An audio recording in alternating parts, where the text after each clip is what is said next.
o desejado de todas as nações. Capítulo 7. Em criança.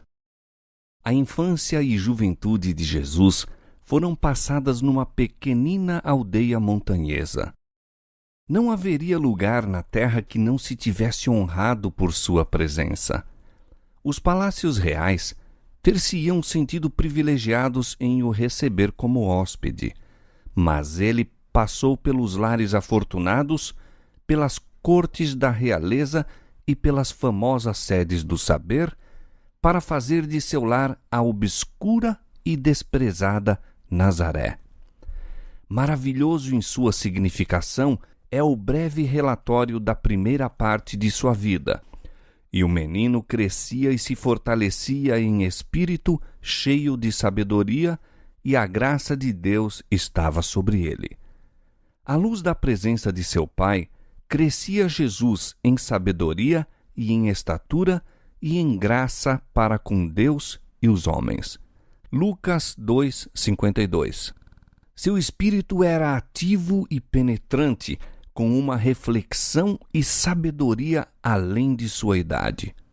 Também o caráter era belo na harmonia que apresentava. As faculdades da mente e do corpo desenvolviam-se gradualmente segundo as leis da infância. Jesus revelava, como criança, disposição singularmente amável. Aquelas mãos, cheias de boa vontade, estavam sempre prontas para servir a outros. Manifestavam uma paciência que coisa alguma conseguia perturbar e uma veracidade nunca disposta a sacrificar a integridade. Firme como a rocha em questões de princípios, sua vida revelava a graça da abnegada cortesia.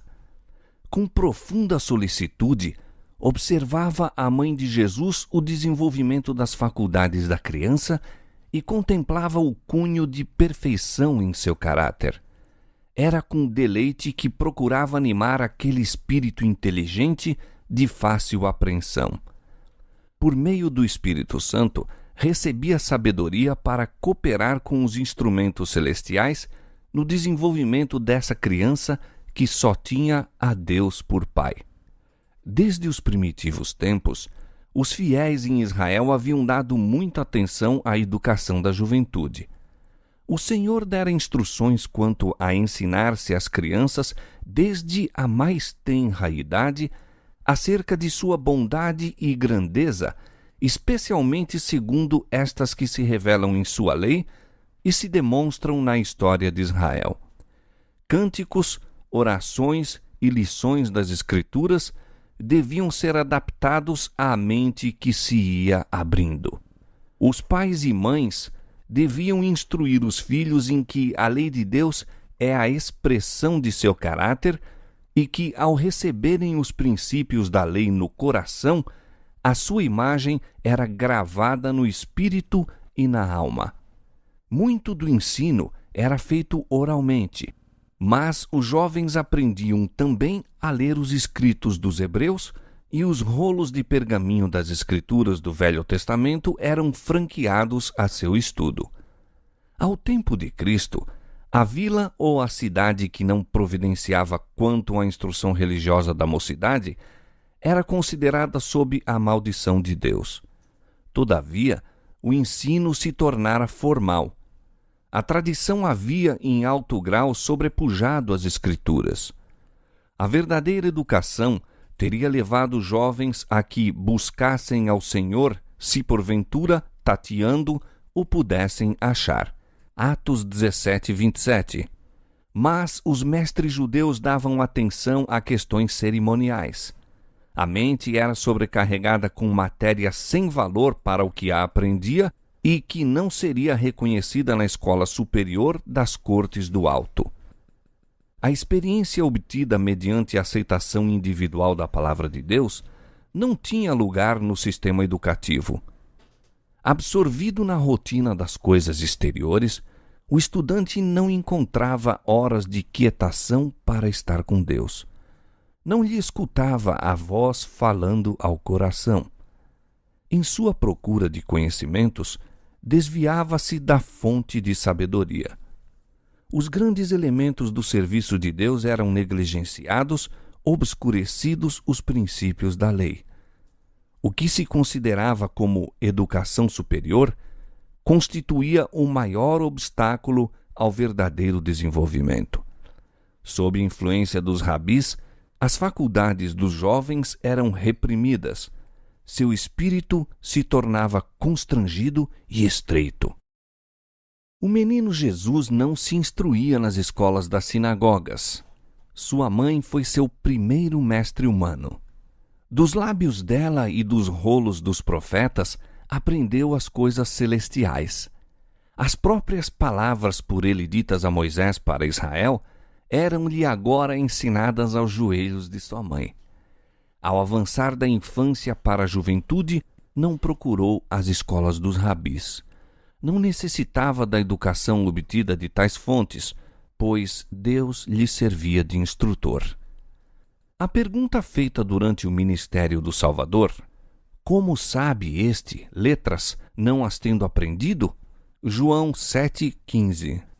Não quer dizer que Jesus não soubesse ler, mas simplesmente que não recebera instrução dos rabinos. Uma vez que ele obteve conhecimento como o podemos fazer, sua familiarização com as Escrituras mostra quão diligentemente os primeiros anos de sua vida foram consagrados ao estudo da Palavra de Deus. E perante ele estendia-se a grande biblioteca das obras criadas por Deus. Aquele que fizera todas as coisas estudou as lições que sua própria mão escrevera na terra e no mar e no céu. Desviados dos profanos métodos do mundo, adquiriu na natureza acumulados conhecimentos científicos.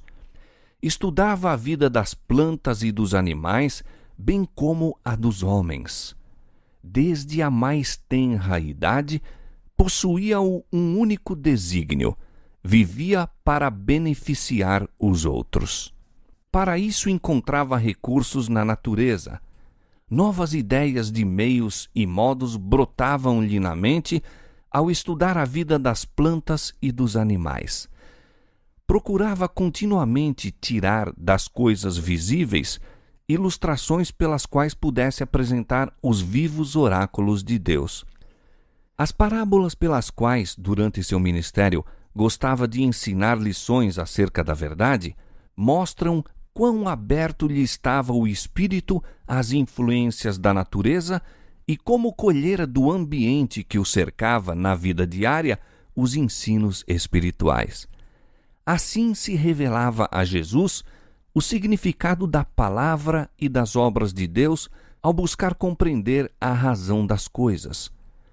Os seres celestiais serviam-lhe de assistentes e cultivava santos pensamentos e comunhão. Desde os primeiros clarões da inteligência, foi sempre crescendo em graça espiritual e no conhecimento da verdade. Toda criança pode adquirir conhecimento como Jesus o adquiriu. Ao procurarmos relacionar-nos com nosso Pai Celestial através de sua palavra, anjos se chegarão a nós, nossa mente será fortalecida, nosso caráter elevado e apurado. Tornar-nos-emos mais semelhantes a nosso Salvador. E ao contemplarmos o que é belo e grande na natureza, nossas afeições crescem para com Deus. Ao mesmo tempo que o espírito se enche de reverente respeito, a alma se avigora ao pôr-se em contato com o infinito por meio de suas obras. A comunhão com Deus, mediante a oração, desenvolve as faculdades mentais e morais, e as espirituais se robustecem ao cultivarmos pensamentos sobre assuntos espirituais. A vida de Jesus estava em harmonia com Deus. Enquanto criança, pensava e falava como criança, mas nenhum traço de pecado desfigurava nele a imagem divina. Não ficou, no entanto, isento de tentação. Os habitantes de Nazaré eram proverbiais por sua impiedade. O mau conceito em que eram geralmente tidos revela-se na pergunta de Natanael: pode vir alguma coisa boa de Nazaré? João 1,46. Jesus foi colocado num lugar em que seu caráter seria provado. Era-lhe necessário estar sempre em guarda a fim de conservar sua pureza.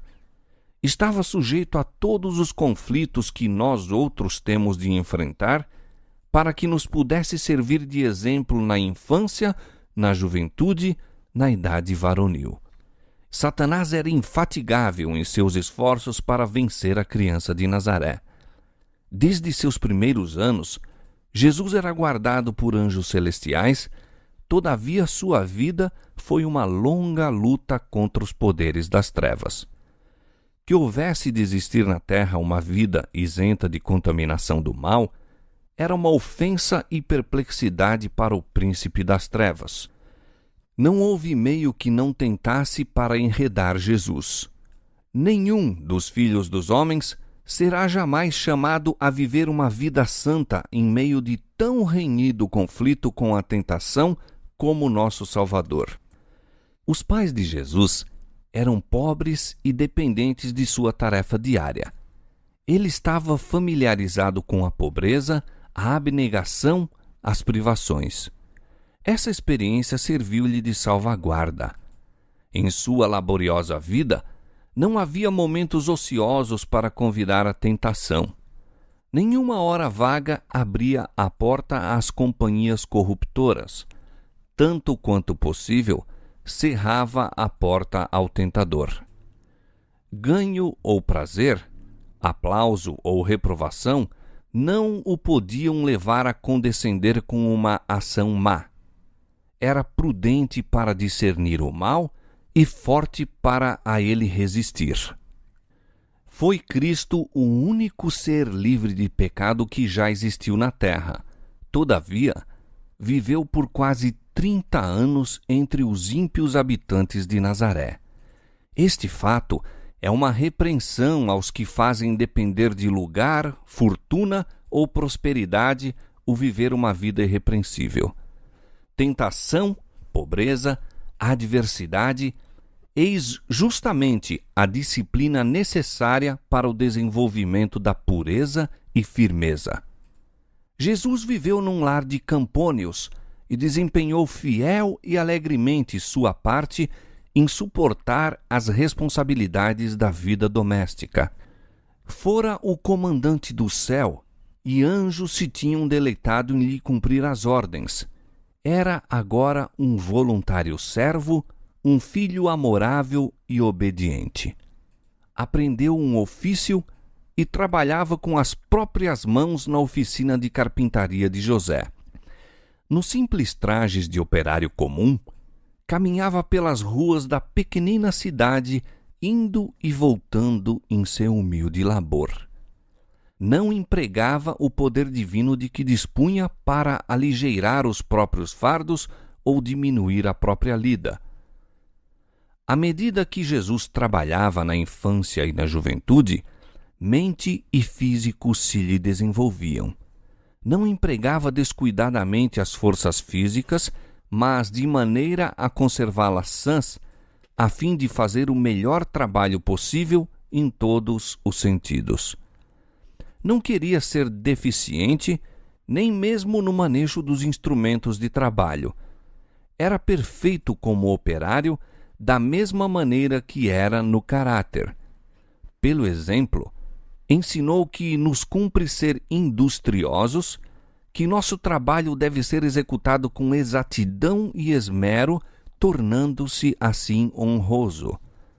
O exercício que ensina as mãos a serem úteis e educa os jovens em fazer sua parte quanto às responsabilidades da vida, comunica a robustez física e desenvolve todas as faculdades.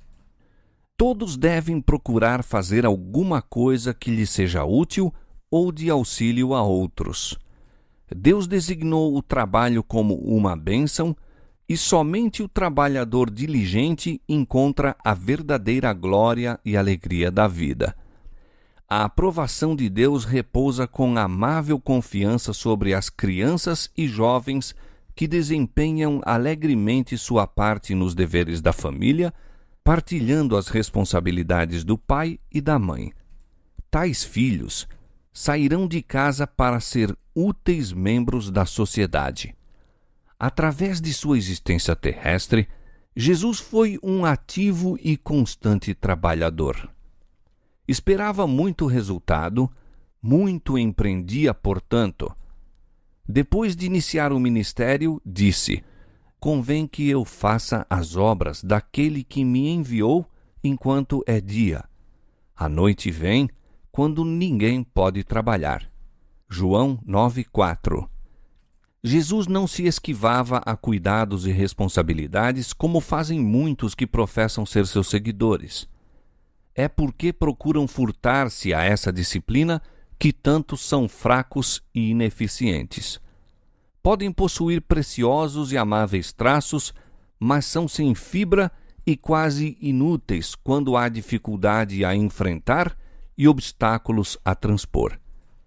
A positividade e energia, a solidez e resistência de caráter manifestadas em Cristo têm de se desenvolver em nós mediante a mesma disciplina que ele suportou, e caber-nos-á a mesma graça por ele recebida. Enquanto viveu entre os homens, nosso Salvador participou da sorte dos pobres. Conhecia por experiência seus cuidados e asperezas e podia confortar e animar a todos os humildes obreiros. Os que possuem verdadeira concepção dos ensinos de sua vida não pensarão nunca que se deva fazer distinção de classes, que os ricos devam ser honrados de preferência aos pobres dignos. Jesus punha em seu trabalho alegria e tato. Muita paciência e espiritualidade se requerem para introduzir a religião bíblica na vida familiar e na oficina, suportar a tensão dos negócios do mundo e, todavia, conservar as vistas unicamente voltadas para a glória de Deus. Aí é que Jesus foi um auxiliador. Nunca estava tão cheio de cuidados do mundo que não tivesse tempo para pensar nas coisas de cima. Exprimia frequentemente o contentamento que lhe ia no coração, cantando salmos e hinos celestiais. Muitas vezes ouviam os moradores de Nazaré sua voz erguer-se em louvor e ações de graças a Deus. Entretinha em cânticos comunhão com o céu. E quando os companheiros se queixavam da fadiga do trabalho, eram animados pela doce melodia de seus lábios. Dir-se-ia que seu louvor banisse os anjos maus e, como o incenso, enchesse de fragrância o lugar em que se achava. O espírito dos ouvintes era afastado de seu terreno exílio para o lar celestial. Jesus era a fonte de vivificante misericórdia para o mundo, e durante todos aqueles retirados anos de Nazaré, sua vida fluía em correntes de simpatia e ternura. Os velhos, os sofredores, os oprimidos de pecado, as crianças a brincar em sua inocente alegria, as criaturinhas dos bosques, os pacientes animais de carga, todos se sentiam mais felizes por sua presença. Aquele cuja palavra poderosa sustinha os mundos, detinha-se para aliviar um pássaro ferido. Nada havia para ele indigno de sua atenção, coisa alguma a que desdenhasse prestar auxílio. Assim, à medida que se desenvolvia em sabedoria e estatura, crescia Jesus em graça para com Deus e os homens. Atraía a simpatia de todos os corações mediante a capacidade que revelava de se compadecer de todos. A atmosfera de esperança e valor que o circundava tornava-o uma bênção em todo lar. Muitas vezes na sinagoga, aos sábados, era convidado para ler a lição dos profetas e o coração dos ouvintes fremia, pois nova luz brilhava nas palavras familiares dos textos sagrados. Não obstante, Jesus fugia à ostentação. Durante todos os anos de sua residência em Nazaré, não fez exibição de seu miraculoso poder. Não buscou altas posições, nem pretendeu nenhum título. Sua vida quieta e simples, e mesmo o silêncio das Escrituras a respeito dos primeiros anos de sua vida, ensinam importante lição. Quanto mais simples e tranquila a vida de uma criança, quanto mais livre de excitações artificiais e quanto mais em harmonia com a natureza, tanto mais favorável é ela ao vigor físico e mental e à robustez espiritual. Jesus é nosso exemplo. Muitos há que se detêm com interesse sobre o período de seu ministério público, enquanto passam por alto os ensinos de seus primeiros anos. É, porém, na vida doméstica que ele é o modelo de todas as crianças e jovens. O Salvador condescendeu em ser pobre para poder ensinar quão intimamente podemos nós, em uma vida humilde, andar com Deus. Viveu para agradar, honrar e glorificar o Pai nas coisas comuns da vida. Sua obra começou por consagrar o humilde ofício do operário que labuta para ganhar o pão cotidiano. Quando trabalhava ao banco de carpinteiro, fazia tanto a obra de Deus como quando operava milagres em favor da multidão. E todo jovem que segue o exemplo de Cristo na fidelidade e obediência em seu humilde lar, pode reclamar aquelas palavras proferidas a respeito dele pelo Pai por intermédio do Espírito Santo. Eis aqui o meu servo, a quem sustenho, o meu eleito, em quem se compraz a minha alma.